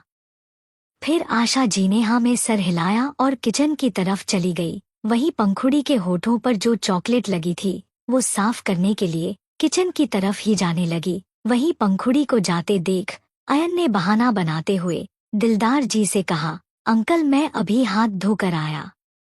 ये बोल अयन पंखुड़ी के पीछे पीछे चल पड़ा और पंखुड़ी किचन में जा पाती तभी अयन ने पंखुड़ी को पीछे से बाहों में भरा और उसे वहां से एक कॉर्नर में ले गया और पंखुड़ी को वॉल से सताते हुए पंखुड़ी को और वक्त दिए बिना अयन पंखुड़ी के होठों को लीक करने लगा। अयन का दिल कब से बेचैन हो रखा था, अब जाके उसे चैन आया और वो बेतसा चूम के पंखुड़ी के होठों से सारा चॉकलेट साफ करने लगा। पंखुड़ी अभी भी अपनी जगह फ्रिज होके खड़ी रही। उसे नहीं लगा था कि अयन ऐसे अचानक आ जाएगा। फिर अयन पंखुड़ी से अलग हुआ और अपना सर पंखुड़ी के सर से जोड़ते हुए बोला, जान अब जाके मुझे चैन मिला है। मैं कब से तुम्हें किस करना चाह रहा था। फिर अयन पंखुड़ी के होठों को देख बोला, और तुम्हारे ये होठ ये मुझे दीवाना कर रही है, और तुम ना मेरे सामने ही ऐसे चॉकलेट खाओगी, कहीं और नहीं, नहीं तो मैं खुद को रोक नहीं पाऊंगा। ये बोल वो पंखुड़ी को गले लगा लिया। फिर अयन ने कहा, ठीक है मैं अभी अंकल के पास जाता हूँ, हमें कुछ डिस्कस भी करना है। तुम जाओ आशा आंटी की थोड़ी हेल्प कर दो। ये सुन पंखुड़ी ने हाँ में सर हिलाया और अयन पंखुड़ी के माथे पर किस किया और वापस लिविंग रूम में चला गया। अब पंखुड़ी कुछ देर वैसे ही खड़ी रही। उसका दिल ट्रेन की रफ्तार से तेज दौड़ रही थी। फिर उसने 2-3 गहरी सांस ली और किचन की तरफ चली गई। वहीं दूसरी तरफ विराट का जो हाथ जल गया था, उसके बाद वहां उसके पापा आए और विराट के जले हुए हाथ को देख वो पैनिक होने लगे और उन्होंने ही विराट को जल्दी से हॉस्पिटल ले गए। विराट को इमरजेंसी में एडमिट किया गया और उसका ट्रीटमेंट शुरू किया गया। विराट को जैसे होश ही नहीं था। एक तरफ उसके दिमाग में कई जंग चल रही थी, वो कुछ भी प्रोसेस नहीं कर पा रहा था, और अब उसके साथ जो भी हुआ इससे उसको कोई फर्क नहीं पड़ा। उसको पास्ट की बात इतना हॉन्ट कर रही थी कि अगर वो अभी मर भी गया तो उसे कोई दुख नहीं होने वाला था। वहीं दूसरी तरफ जेनी को पंखुड़ी के आदमी हॉस्पिटल के बाहर फेंक के चले गए। वो डर से तभी बेहोश हो गई थी, और जब वहां हॉस्पिटल के एक वार्ड बॉय ने देखा तो जेनी को जल्दी से हॉस्पिटल के अंदर ले गया और उसको एडमिट करा गया। वहीं आशा आंटी और पंखुड़ी मिलकर डिनर बनाने लगी। पंखुड़ी को ज्यादा कुछ तो नहीं आता था, पर हाँ वो आशा आंटी को सब्जी काट कर दे रही थी और उनसे बातें कर रही थी। पंखुड़ी का दिमाग अभी भी जेनी और विराट पर अटका हुआ था। वो दोनों को सजा देना चाहती थी, जेनी को तो उसने सजा दे दिया, अब पंखुड़ी का मन विराट को सजा देने का कर रहा था। पंखुड़ी अपने मन में ही कुछ प्लान बनाने लगी और आशा जी के साथ बात करते हुए डिनर प्रिपेयर करने लगी और कुछ ही देर बाद डिनर रेडी हो गया और आशा जी खाना टेबल पर लगाने लगी। दिलदार जी, अयन और पंखुड़ी चेयर पर बैठ गए और आशा जी उनको खाना परोसने लगी। सबको खाना परोसने के बाद पंखुड़ी ने कहा, आशा आंटी आप भी बैठिए और हमारे साथ खाना खाइए, हमें कुछ जरूरत पड़ी तो हम खुद से ले लेंगे। आशा जी को अच्छा नहीं लग रहा था, पर जब अयन और दिलदार जी ने इंसिस्ट किया तो आशा जी भी बैठ गई और उनके साथ ही खाना खाने लगी। पंखुड़ी खाना खाते हुए उन तीनों को सुकून से देख रही थी। उसे अब ये घर पूरा लग रहा था और सब उसके अपने खुश थे। पंखुड़ी को और इससे ज्यादा कुछ नहीं चाहिए था। वो बस मन ही मन भगवान से प्रे कर रही थी कि उनकी खुशियां हमेशा ऐसे ही बरकरार रहे। To be continued. अयन नंगो पंगो बटा विराट को एड्स हुआ। अब आगे। ऐसे ही एक वीक बीत गया और इसी एक हफ्ते में पंखुड़ी फिर से अपने डैड के साथ ऑफिस जाने लगी और बहुत सारी चीजें सीखने भी लगी। साथ ही वो अपने सिंगिंग रिहर्सल भी कर रही थी। 5 दिन बाद उसका सिंगिंग प्रोग्राम था। साथ ही वो रोज सुबह जल्दी उठ के सेल्फ डिफेंस सीखती, प्रैक्टिस करती, जिम करती, जिससे पंखुड़ी के कर्व्स अब और भी ज्यादा शेप में आ गए थे। अब वो एकदम बोल्ड लगती थी।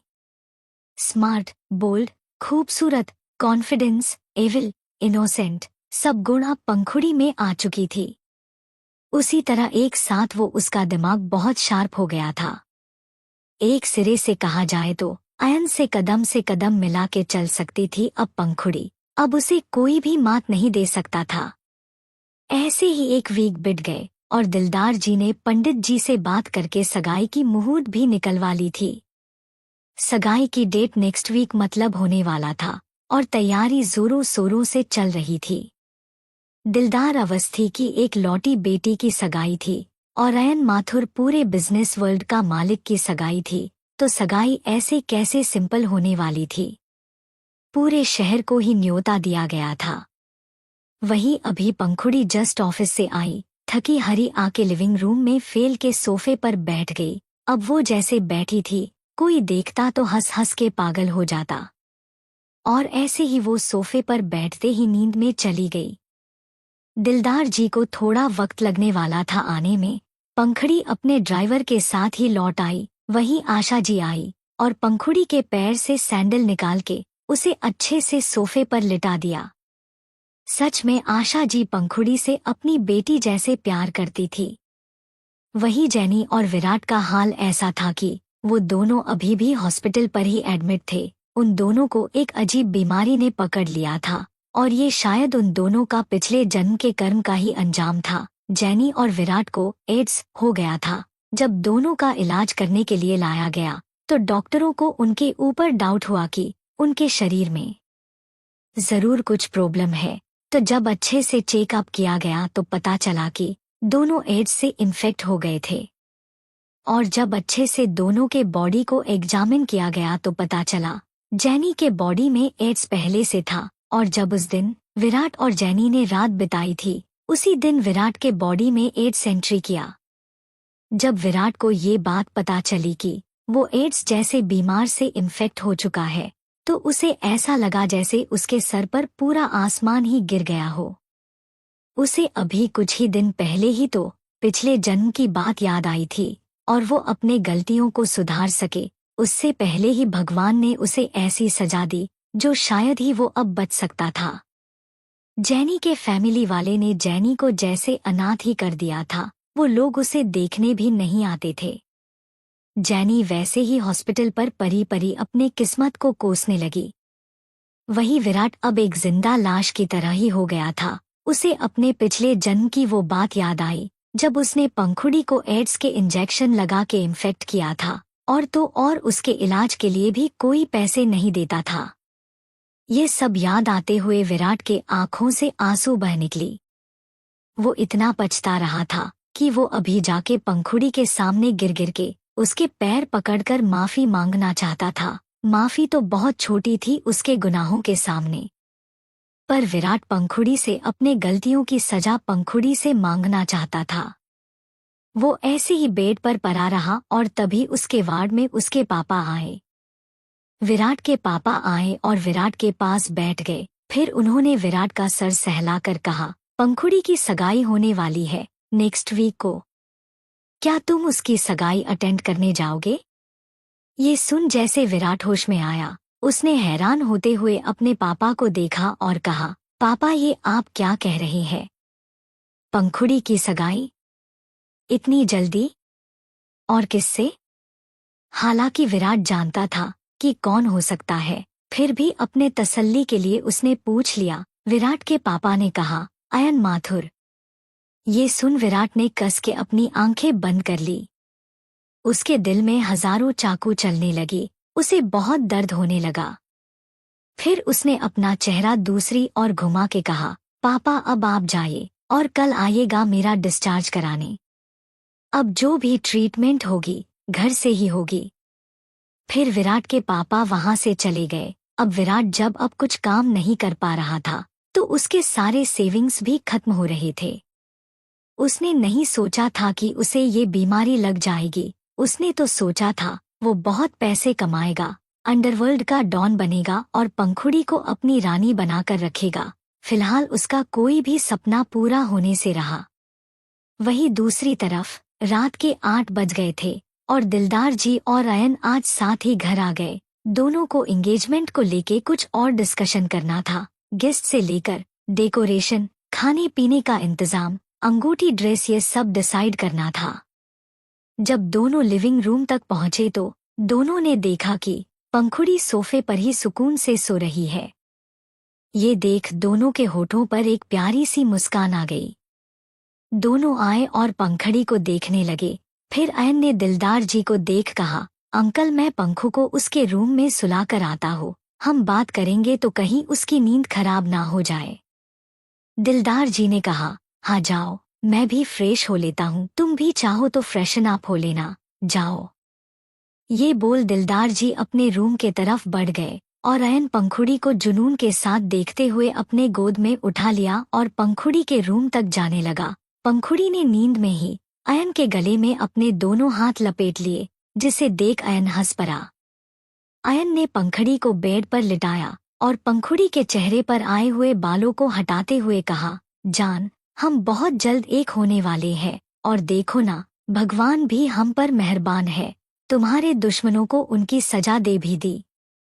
मुझे कुछ करना नहीं पड़ा, या शायद भगवान जी यही चाहते थे कि मैं उन पापियों के खून से अपने हाथ गंदा ना करूं। जान, बहुत जल्द हम एक हो जाएंगे, उसके बाद हम दोनों को कोई जुदा नहीं कर पाएगा। उसके बाद शुरू होगा अयन और पंखुड़ी की एक नई दास्तान। ये बोल अयन ने पंखुड़ी के माथे पर किस कर लिया। फिर अयन ने सोचा कि वो शावर ले ले, क्योंकि वो हमेशा ऑफिस से आने के बाद सीधा शावर लेता था और अब भी उसको शावर लेने का मन कर रहा था। वहीं अब उसने अपने असिस्टेंट जय को कॉल किया और कहा कि वो उसके लिए कुछ कैजुअल से कपड़े ले आए। फिर अयन जय को ऑर्डर देने के बाद वो पंखुड़ी का क्लोसेट खोला और उसमें वो टॉवल ढूंढने लगा। क्लोसेट में पंखुड़ी के कपड़े भरे पड़े थे। अयन टॉवल ढूंढते ढूंढते उसका हाथ पंखुड़ी के बीरा और पैंटीवाए से भी टच हो रहा था और ऐसे ही टॉवल निकलते हुए उसके हाथ में टॉवल के साथ पंखुड़ी का बीरा भी उसके हाथ में आ गया। ये देख अयन थोड़ा डर सा गया, क्योंकि उसने सोचा अगर उसे किसी ने देख लिया तो उसके बारे में क्या सोचेगा। फिर अयन बीरा को वापस रखते हुए अयन बोला, छी छी अयन, क्या सोचेंगे किसी ने तुम्हें ऐसे देख लिया तो। उसे टॉवल मिला और क्लोसेट बंद करके वो वॉशरूम में चला गया। अयन सब कपड़े उतार के शावर के नीचे खड़ा हो गया। फिर वो बॉडी वॉश लेके पूरे अपने गठीला शरीर में लगाने लगा। वो शावर जेल लगा ही रहा था कि तभी पंखुड़ी वहां अपने आंखें मलते हुए आई। जब उसने अयन को वॉशरूम में नंगू पंगू देखा तो उसकी जोर से एक चीख निकल गई। To be continued. अयन की चैलेंज। अब आगे। जैसे ही पंखुड़ी ने अयन को नांगू पंगू देखा तो उसकी चीख निकल गई। बेचारी अभी उठ आई थी और आते ही अयन का हथियार देख लिया। पंखड़ी जल्दी से पीछे घूमी और बोली, ओफो आयु, दरवाज़ा तो लॉक कर लेते। ऐसे कोई नहाता है क्या? ये सुन अयन ने टेढ़ी मुस्कान किया और पंखड़ी के पीछे रुक गया। फिर पंखुड़ी के गले में गरम सांस छोड़ कहा, अपनी ही बीवी से कैसा शर्माना। और मैं डोर क्यों लॉक करूं? मैं तुम्हारे सामने ही तो ऐसे नहा रहा हूं। पराई औरत के सामने थोड़ी नहा रहा हूं। या तुम चाहती हो कि पराई औरत के सामने ऐसे नहाऊं, तुम्हारे सामने नहीं? ये सुन पंखुड़ी के रोंगटे खड़े हो गए। उसे भी गुस्सा आया कि अयन ऐसे कैसे पराई औरत के सामने नहाने की बात कर सकता है। फिर पंखुड़ी दांत पीसते हुए घूमी और बोली, बहुत शौक है ना तुम्हें पराई औरत के सामने नहाने का, रुको मैं तुम्हारी ख्वाहिश अभी पूरा कर देती हूँ। ये बोल पंखुड़ी ने अयन के धकेलते हुए वॉल से लगा दिया। अब अयन नंगू पंगू है। इस बात पे पंखुड़ी ने कोई ध्यान नहीं दिया।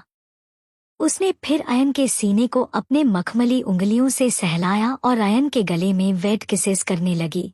फिर वो अयन के होठों की तरफ झुकी और उसके होठों को किस करने लगी। अयन बस मदहोश ही हो रहा था कि पंखुड़ी झट से उससे दूर हुई और बोली, आज तुम्हें कोई सेटिस्फेक्शन नहीं मिलेगा, यही तुम्हारी सजा है। ये बोल पंखुड़ी अयन से दूर हुई और वॉशरूम से चली गई। अयन को पंखड़ी के होठों की और तलब हो रही थी। अभी उसका मन भरा ही नहीं था। उसके अंदर आग भड़क ही रही थी कि पंखुड़ी ने आग जला के उसे हवा दे के अयन को छोड़ चली गई। अयन ने नाराजगी से मुंह बना लिया और बोला, क्या जरूरत थी तुमको उसके सामने दूसरी औरत की बात करने की? ये बोल अयन मुंह बनाते हुए नहाने लगा। वो पंखड़ी को परेशान कर रहा था। उल्टा पंखुड़ी उसके सीने में आग भड़का के चली गई। दूसरी तरफ पंखड़ी रूम से बाहर आई और सीधे नीचे चली गई। उसके पापा अभी अभी फ्रेश होके नीचे आए थे। उन्होंने पंखुड़ी को देखा और कहा, उठ गई मेरा बच्चा? और अयन कहाँ है? पंखड़ी ने दिलदार जी के सीने से लगी और बोली, आप कब आए पापा? और वो अयन फ्रेश हो रहा है, मैं बस कॉफी लेने आई थी। दिलदार जी ने हाँ में सर हिलाया और सोफे पर बैठ गए। पंखुड़ी किचन में गई और सबके लिए कॉफी बनाने लगी। उसने सोचा डिनर होने तक क्यों न एक एक कॉफी ही पी ले। पंखुड़ी ने कॉफी बनाया और एक आशा जी के लिए रखा जो किचन में ही काम रही थी। एक कप अपने पापा के सामने रखा और 2 कप ट्रे में लेके अपने रूम में जा ही रही थी कि तभी मैन डोर की बेल बजी। पंखुड़ी ने कहा, मैं देखती हूँ कौन है। ये बोल पंखुड़ी ने कॉफी का कप टेबल पर रखा और दरवाज़ा ओपन करने चली गई। फिर जैसे ही उसने दरवाज़ा खोला तो सामने ही अयन का असिस्टेंट जय खड़ा था, हाथ में एक बैग लेके। जय ने पंखुड़ी के हाथ में एक बैग दिया और कहा, मैम, ये कपड़े अयन सर ने मंगवाए थे। फिर जय पंखुड़ी को गुड नाइट विश करके वहां से चला गया। पंखुड़ी दरवाज़ा बंद करके आई और दिलदार जी को बोली, पापा अयन ने कपड़े मंगवाए थे, मैं अभी देके आती हूँ। दिलदार जी ने हाँ में सर हिलाया और पंखुड़ी अयन का बैग लेके ऊपर चली गई, साथ में कॉफी का ट्रे भी ले गई। अब अयन भी वॉशरूम से निकल चुका था और उसके कमर पर एक टॉवल लपेटा हुआ था। पंखुड़ी रूम में आई और बोली, आयु, ये लो तुम्हारे कपड़े, जय देने आया था। ये बोल वो अयन के कपड़ों का बैग बेड पर रखा और अयन का कॉफी का कप कॉफी टेबल पर रख दिया। फिर अयन धीरे धीरे से पंखुड़ी के पास आया और उसके पास आते ही अपने गीले बाल पंखुड़ी के सामने ही झटक दिया, जिससे पानी की बूंदें पंखुड़ी के चेहरे पर पड़ी और उसकी आंखें बंद हो गई। फिर अयन ने पंखुड़ी को कमर से पकड़ के अपने पास खींचा और बोला, वो मैं ये सोच रहा था कि तुमने जो काम अधूरा छोड़ा था वो मैं पूरा करूं। ये सुन पंखुड़ी ने अयन को धक्का दिया और कहा, ये तुम्हारी पनिशमेंट है। ये बोल के वो अपना कप उठाया और रूम से बाहर दौड़ लगा दी। ये देख अयन ने टेढ़ी स्माइल कर कहा, हम तो जान को पकड़म पकड़ाई खेलनी है, कोई बात नहीं। अगर आज तुम खुद से मुझे किस करने नहीं आई और ये नहीं बोली कि मैं तुम्हें सांसें उखड़ने तक किस करूं, तो मेरा नाम भी अयन माथुर नहीं।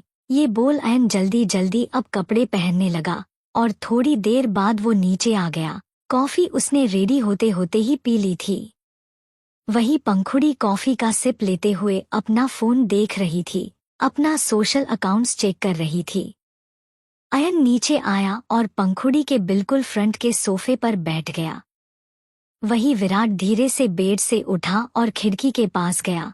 वहां जाके उसने काली अंधेरी आसमान की तरफ देखा और कहा, शायद यही मेरी सजा है। इस नए जन्म में भी, तुम्हारे पास रहकर भी, तुम्हें दोबारा देखने के बाद भी मैं तुम्हें छू नहीं सकता, तुम्हारे पास रह नहीं सकता।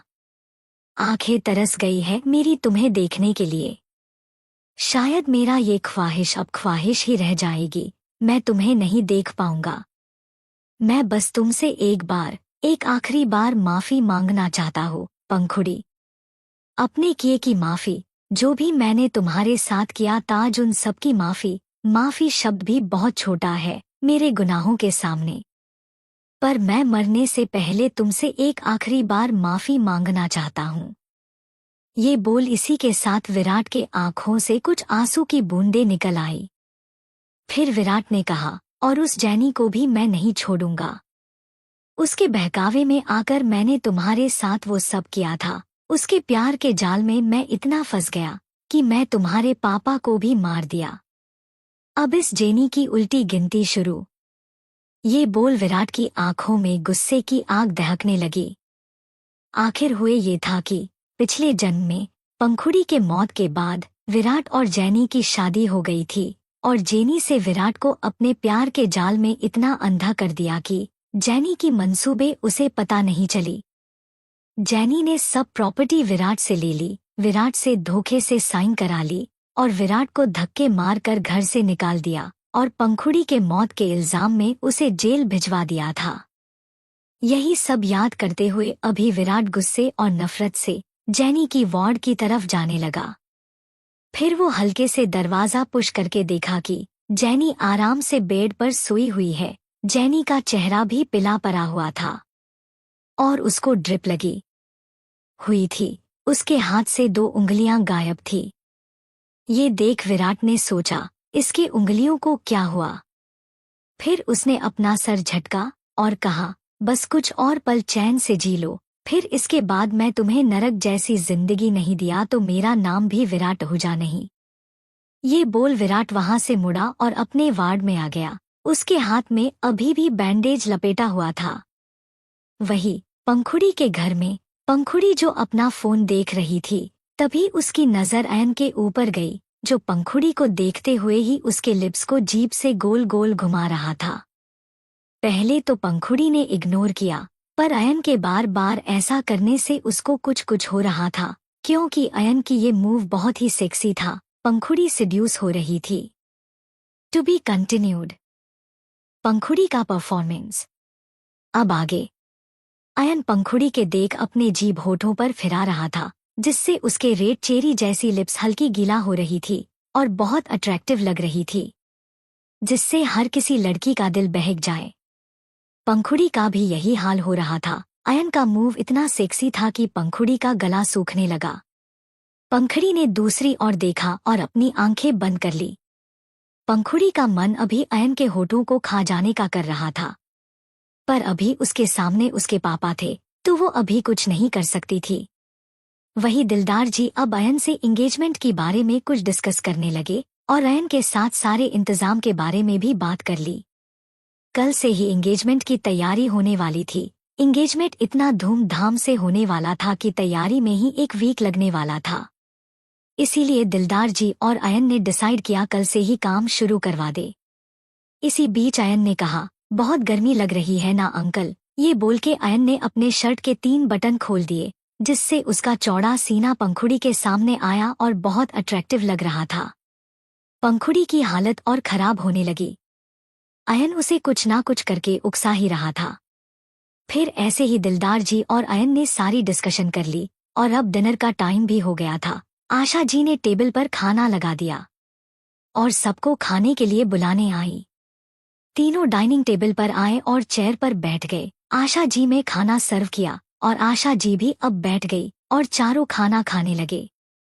अयन अभी भी पंखुड़ी को छेड़ रहा था। वो ऐसे सेडक्टिवली खाना चबा रहा था कि वो बहुत हैंडसम दिख रहा था। पंखुड़ी का तो पहले से ही गला सूखा हुआ था। तभी दिलदार जी ने कहा, अयन बेटा, अभी काफी देर हो गई है तो तुम आज यहीं रुक जाओ, अगर तुम्हें कोई प्रॉब्लम नहीं है तो। ये सुन अयन ने मुस्कुराया और स्माइल करते हुए कहा, ठीक है अंकल। फिर चारों चुपचाप खाना खाने लगे। पंखुड़ी बस कुछ ही निवाला खाई और जल्दी से वहां से उठ के चली गई, क्योंकि अयन की इंटेंस नजर वो अपने ऊपर सहन नहीं कर पा रही थी। उसको गुदगुदी हो रही थी। पंखुड़ी को यूं भागते देख अयन मुस्कुराया और खाना खाने लगा। कुछ देर बाद सबका खाना हो गया और दिलदार जी ने कहा, आशा अयन बेटा के लिए गेस्ट रूम रेडी कर देना। फिर अयन की तरफ देख बोले, अयन बेटा, मैं आज बहुत थक गया हूँ, तुम सो जाना, मैं भी अभी सोने जा रहा हूँ। ये बोल दिलदार जी वहां से चले गए। आशा जी ने कहा, अयन बेटा मैं तुम्हारे लिए रूम ठीक कर देती हूँ, तुम तब तक थोड़ा वेट कर लो। ठीक है, ये बोल आशा जी गेस्ट रूम ठीक करने के लिए चली गई। गेस्ट रूम साफ सुथरा ही था, बस बेड की बेडशीट आशा जी को बदलनी थी।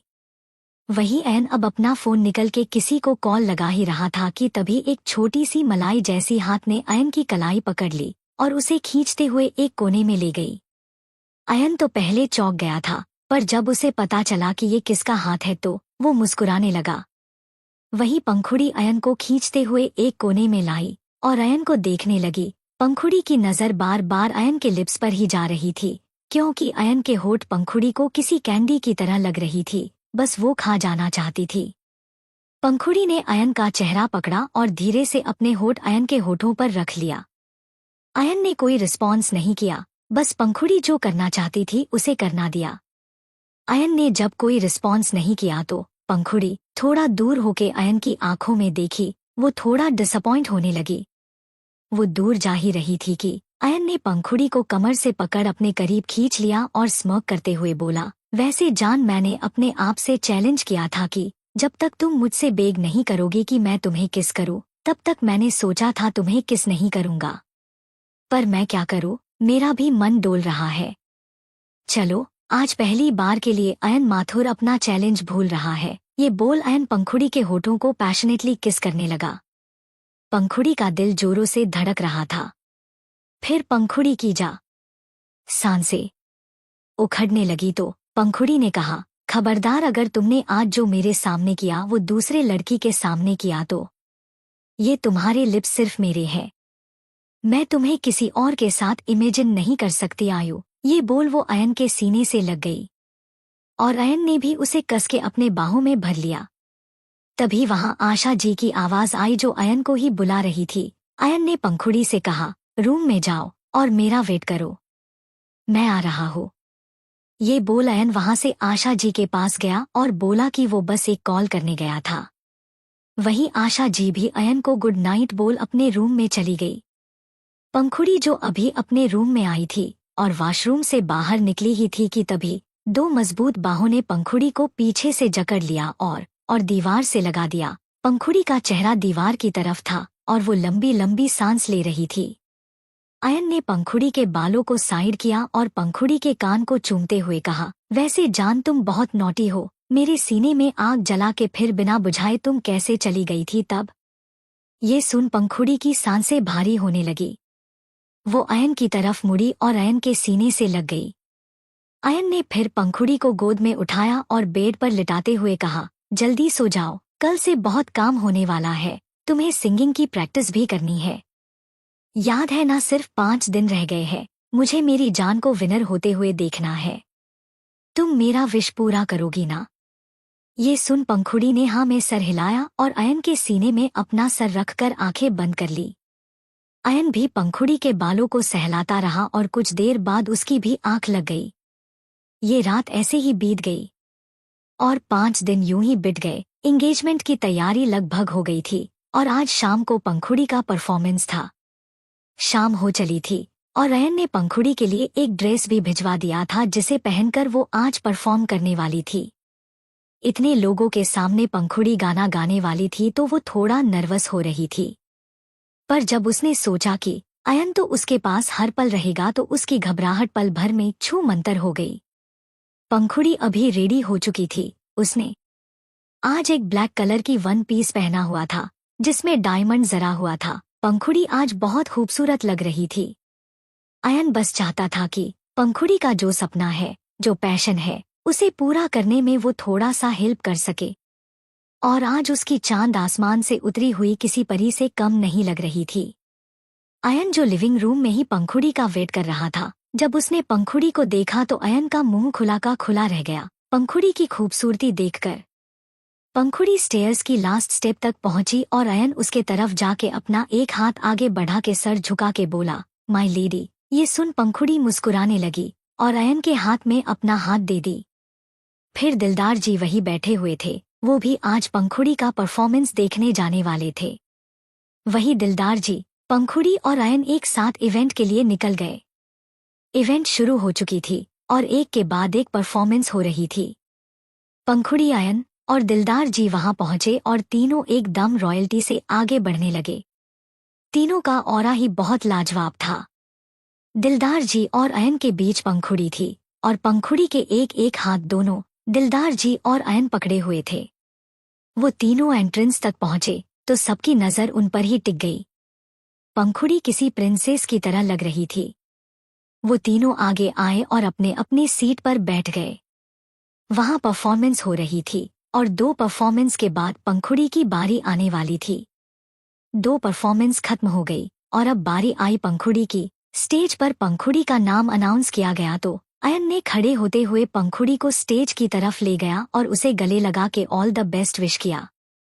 पंखुड़ी का दिल जोर जोर धड़क रहा था क्योंकि आज वो अपने आइडल श्रेया घोषाल के सामने गाना गाने वाली थी। स्टेज की सारी लाइट्स ऑफ हो गई और एक स्पॉटलाइट पंखुड़ी के ऊपर पड़ी। उस लाइट की रोशनी में पंखुड़ी हीरे की तरह चमक रही थी और उसने अपनी गाने की बोल स्टार्ट करी। To be continued.